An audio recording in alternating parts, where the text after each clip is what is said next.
Hamas का leader क्यों बन गया हिटलर? आखिर हिटलर की एंट्री हमास वर्सेस इजराइल में क्यों हुई है, ये आज आपको बताएंगे। लेकिन सबसे पहले आपको वो बयान बताना चाहती हूं जो अमेरिका के पूर्व राष्ट्रपति डोनाल्ड ट्रंप का आया है। उनके मुताबिक वर्ल्ड वॉर 3 को रोक नहीं पाएगा कोई, और क्यों नहीं रोक पाएगा उसको समझिए। ये जो दो किरदार आपकी स्क्रीन पर है इस वक्त, एक तरफ अमेरिका के पूर्व राष्ट्रपति डोनाल्ड ट्रंप, दूसरी तरफ एर्दोगान है, तुर्की के राष्ट्रपति। अमेरिका के पूर्व राष्ट्रपति का बड़ा बयान आया है। डोनाल्ड ट्रंप ने तुर्की को भड़काऊ बताया है। क्यों बताया है? एर्दोगान की अपील विश्व युद्ध कराएगी, ये कह रहे हैं डोनाल्ड ट्रंप। वो कह रहे हैं कि तुर्की की ऐसी अपील बहुत खतरनाक है। अब क्या अपील की है तुर्की ने, यानी एर्दोगान ने?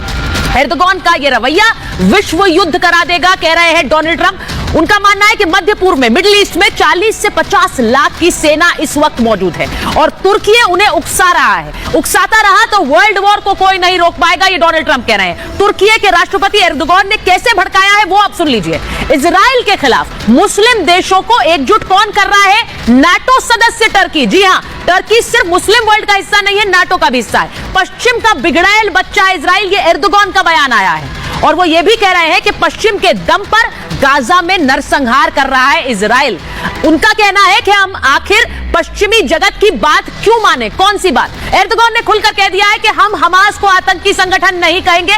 पश्चिम जो कहेगा हम उसे नहीं मानेंगे, उसे नहीं दोहराएंगे। हमास आतंकी नहीं है, अपनी जमीन के लिए लड़ रहे हैं। और इसी बयान को डोनाल्ड ट्रंप कह रहे हैं कि विश्व युद्ध कराने वाला बयान है। जिस तरह से एर्दोगान भड़का रहे हैं और मुस्लिम देशों को भी उकसा रहे हैं, वर्ल्ड वॉर हो सकती है, यह डोनाल्ड ट्रंप का मानना है। इसी के साथ जहां एक तरफ वर्ल्ड वॉर की बात तुर्की के बयान से हो सकता है क्योंकि वो हमास को आतंकी नहीं मानना चाहते, तो इजराइल को आतंकी किसने कह दिया है?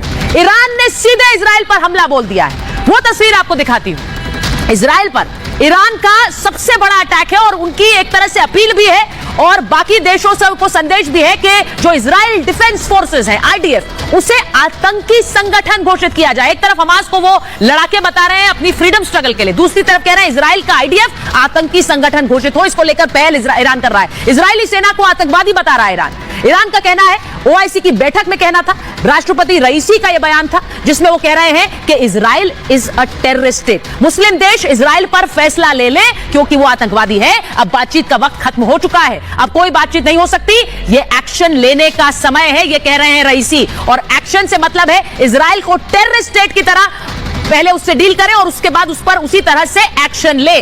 अब जहां इजराइल पर यह आरोप लगा दिया है और टेररिस्ट घोषित करने की अपील ईरान कर रहा है, तो दूसरी तरफ इजराइल की तैयारी क्या है वो देख लीजिए।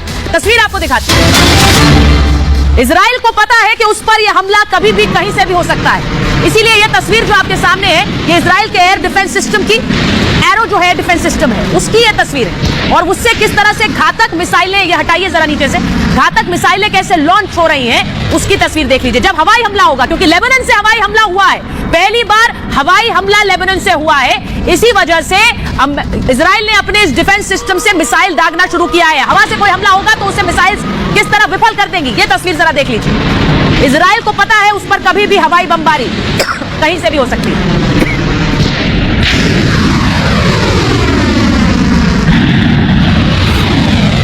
इजराइल पर हमला कहां से होगा? इजराइल पर इस वक्त सबसे बड़ा थ्रेट हमले का लेबनान से है, जहां हिजबुल्लाह बैठा है। लेबनान में इसीलिए इजराइल ने अब पर्चे गिरा दिए हैं। जो बॉर्डर है इजराइल और लेबनान के बीच, वही बॉर्डर आप देख रहे हैं जहां पर इजराइल ने अपनी तैनाती बढ़ाई है और लोगों से वहां इलाका खाली करने के लिए कह दिया है। बॉर्डर के उस पार लेबनान है और वहीं हिजबुल्लाह है, लेकिन इजराइल कह रहा है जो बॉर्डर के इलाके हैं वो आम लोगों से कह रहा है आप खाली करिए। दक्षिण से उत्तर की तरफ जाने के लिए लोगों से कह दिया, ठीक उसी तरह जैसे गाजा में कहा था। दक्षिणी लेबनान में हिजबुल्लाह क्योंकि सक्रिय है और इजराइल ये जान रहा है कि उसे हमले करने पड़ सकते हैं हिजबुल्लाह पर, तो लेबनान के अंदर क्या हवाई हमले करेगा इजराइल? इसी इलाके से रॉकेट मिसाइलें दाग रहा है लगातार हिजबुल्लाह। लेबनान से 3 बड़े हवाई हमले भी किए गए थे। हवाई हमले यानी कि बम बरसाने की कोशिश थी इजराइल पर, लेकिन इजराइल ने उसे निष्क्रिय कर दिया था, नाकाम कर दिया था। अब इसके बाद एक बड़ा थ्रेट यह है कि कहीं फिर से वहां से एयर स्ट्राइक ना हो। इसके लिए क्या इजराइल एक फाइनल स्ट्राइक की तैयारी कर रहा है, इसीलिए पर्चे गिराए गए हैं कि इलाका खाली करो, इलाका खाली करो। इजरायली सेना क्या वहां आ रही है? तैनाती यही दिखाती है, क्योंकि इजराइल को पता है उस पर हर तरफ से हमले हो रहे हैं। मैं एक बार बड़ी खबर बता देती हूं कि दक्षिणी लेबनान पर जब हम ये बात कर रहे हैं उसी समय खबर जा रही है कि दक्षिणी लेबनान पर इजराइल ने हवाई स्ट्राइक कर दी है। इजराइल एयरफोर्स ने हवाई स्ट्राइक की है और शायद इसी वजह से वो लगातार सिविलियन से कह रहा है कि आप इलाका छोड़ दीजिए। अब यहां पर क्या होगा? लेबनान पर क्या सीधा हमला कर सकते हैं। हम सीधे जा रहे हैं सलोनी के पास, हमारी सहयोगी जुड़ रही है सीधे युद्ध क्षेत्र से। सलोनी, लेबनान बॉर्डर अब एक बार फिर से इजराइल के लिए एक बहुत बड़ी चुनौती है, लेकिन ऐसा लग रहा है इजराइल ने एक ऑपरेशन वहां के लिए तैयार कर लिया।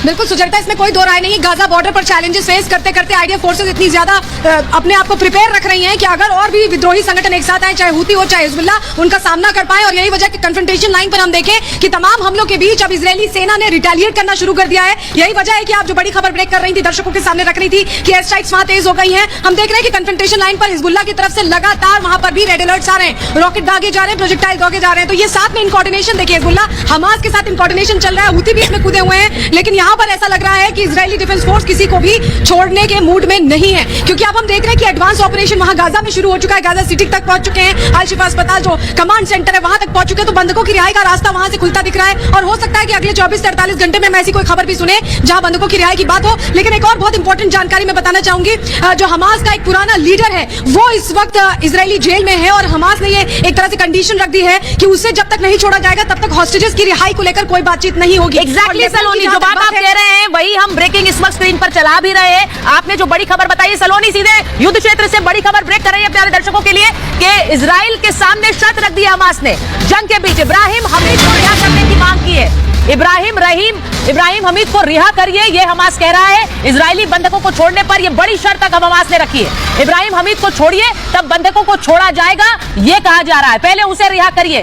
तो ये बड़ी खबर इस वक्त हमारे पास आ रही है। सलोनी सीधे रिपोर्ट कर रही है युद्ध क्षेत्र से। मैं एक रिपोर्ट आपको दिखाना चाहती हूं, क्योंकि वहां लेबनान बॉर्डर पर भी एक बड़ी एयर स्ट्राइक इस वक्त इजराइल ने की है। शर्तों के आगे क्या झुकेगा इजराइल या फिर हमले और तेज करेगा? ये रिपोर्ट पहले देखिए।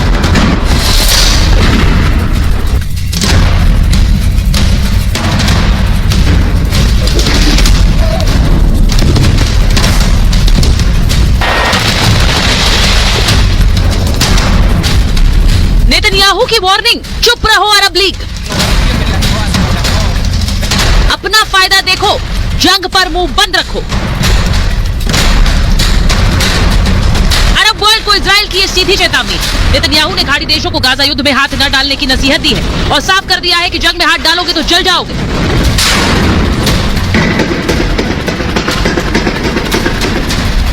ईरान के उकसावे और ओआईसी की बैठक के जरिए इजरायली विरोधी माहौल बनाने वाले अरब देशों को नेतन्याहू ने कह दिया, अपना हित चाहते हो तो मुंह बंद रखो। अरब के देश गाजा युद्ध से दूर रहे, युद्ध में शामिल हुए तो भारी नुकसान होगा। नेतन्याहू की इस दहाड़ की वजह है अमेरिका, जो मजबूती से इस जंग में उसके साथ खड़ा है। तभी तो अब इजराइल ने जंग का दूसरा मोर्चा भी खोल दिया है। लेबनान बॉर्डर से हिजबुल्ला के हमलों का करारा जवाब दे रहा है और अपनी सेनाओं के साथ ही टैंक्स का रुख मोड़ दिया है।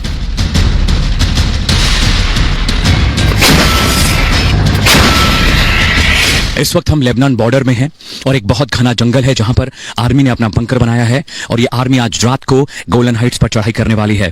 बहुत मुश्किल से हम इस इलाके में पहुंचे हैं और मैं तेज इसलिए नहीं बोल रहा हूं क्योंकि यहाँ पे आर्मी डिप्लॉयमेंट्स हैं, ड्रोन्स उड़ रहे हैं, यूएवी उड़ रहे हैं। ये व्हीकल बिल्कुल तैयार है फ्लाई करने के लिए, ऊपर चढ़ने के लिए। और ये देखिए यहाँ पर LMG गन्स भी आपको इस बख्तरबंद गाड़ी के ऊपर दिखाई देंगे। ड्रोन्स फ्लाई करने के लिए बिल्कुल तैयार है। यहाँ पे ड्रोन्स हैं, ये ड्रोन्स फ्लाई करेंगे और वो आगे आगे चलेंगे और पीछे पीछे बख्तरबंद गाड़ियां में। इजराइल ने बेरूत के लिए गाजा जैसा एक्शन शुरू कर दिया है। किसी भी वक्त इजरायली सेना लेबनान में बड़ा हमला बोल सकती है। अगर लेबनान वो रीजन देगा, वो ग्राउंड्स तैयार करेगा, वो एनवायरनमेंट क्रिएट करेगा जहां हिजबुल्लाह से फायर इजराइल की बस्तियों पर होगा, सिटीज पर होगा, मुझे नहीं लगता कि इजराइल को सोचने की भी जरूरत है कि इसको सहना है या रेसिप्रोकेट करना है या एक वो कारगर मार देनी है लेबनान को जिससे कि उसको, उसके हिजबुल्लाह को और इन दोनों के आका ईरान को स्ट्रेट मैसेज जाना चाहिए कि किसी भी तरह की टॉलरेंस नहीं है, जीरो टॉलरेंस नहीं है, माइनस टॉलरेंस है। इजराइल को रोकने के लिए इस्लामिक देश भी एकजुट होने लगे हैं। इस लड़ाई में फिलिस्तीन के साथ ईरान, इराक, तुर्की, सीरिया, रूस, चीन, उत्तर कोरिया और पाकिस्तान है। तो वहीं इजराइल के साथ America, Britain, France, Germany, Canada और ऑस्ट्रेलिया है।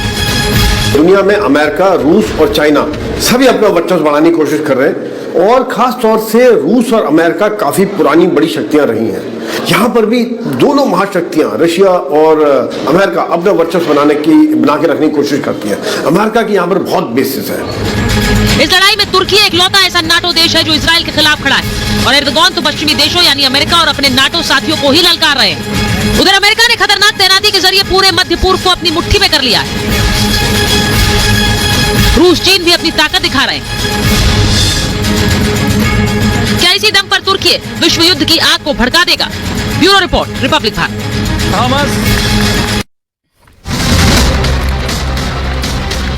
तो इस वक्त ऐसा लग रहा है कि विश्व युद्ध की आहट क्यों सुनाई दे रही है, उसके कई कारण आपको बताए। उनमें से एक ये भी कि अभी इस वक्त भी शर्तें रखी जा रही हैं, लोगों की जान के मायने नहीं है। हमास ने भी शर्त रख दी है वहां पर कि बंधकों को तभी छोड़ेंगे जब आप हमारा कैदी छोड़ेंगे। मेरे साथ इस वक्त लेफ्टिनेंट जनरल शंकर प्रसाद हैं, आप उनको स्क्रीन पर देख सकते हैं। कर्नल दिनेश नैन हमारे साथ हैं, आप उनको भी देख सकते हैं। और अशोक सजना जी, फॉर्म एम्बेसडर, हमारे साथ हैं। बहुत बहुत स्वागत आप सभी का महाभारत में। मैं सबसे पहले लेफ्टिनेंट जनरल आपके साथ शुरुआत कर रही हूं, जो इस वक्त बंधकों के लिए डील की बात कर रहा है हमास। अभी खबर आई है सर, ये ब्रेकिंग हमने अभी चलाई है अपने शो पर, कि एक कैदी को छुड़ाने की बात कही जा रही है। अब्दुल हमीद को छोड़ो तो हम बंधक छोड़ेंगे, पहले रिहा करो उसके बाद बात होगी।